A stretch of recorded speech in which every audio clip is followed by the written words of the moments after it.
Jusqu'à dimanche, une vingtaine de stands, des animations, des tables rondes animent le cœur de Pointe-à-Pitre. Un événement pour bien finir les vacances tout en préparant la rentrée scolaire. Comme vous allez le voir dans ce reportage, Dariel Joaille et Ludovic Guédu. Sur le boulevard Chanzy de Pointe-à-Pitre, des professionnels se sont réunis pour aider les familles à mieux préparer la rentrée.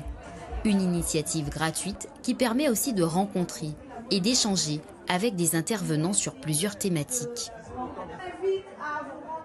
Les activités extrascolaires, etc. Et demain, ce sont les aînés qui vont raconter comment se faisait la rentrée scolaire en temps longtemps. Donc par exemple, je sais qu'il y avait la préparation du corps, à l'approche de la rentrée, on donnait des purges, du vermifuge aux enfants, etc. Anaïs se prête au jeu en essayant ce casque de réalité virtuelle. C'était intéressant quand on nous proposait plusieurs métiers, des métiers intéressants, des personnes qui faisaient des reviews sur leur métier et voilà, on voyait à peu près des vidéos. Ça t'a donné une idée pour le futur ? Oui, un peu, oui. Ça m'a donné beaucoup de vision et au moins j'aurai déjà une petite idée pour plus tard.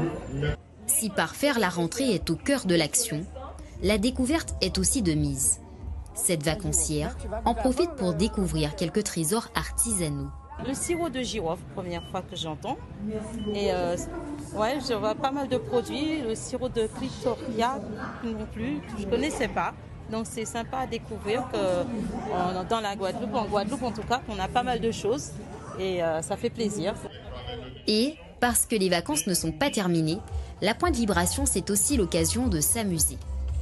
On a non seulement ça, mais on a aussi de la culture avec des groupes de carnaval qui vont venir défiler, dont Gambo, Alstar et Mass Vacances.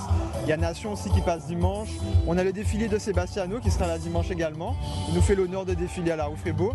Et donc c'est tous ces événements-là qui montrent que finalement tout le monde veut en fait que Pointe-à-Pitre renaisse.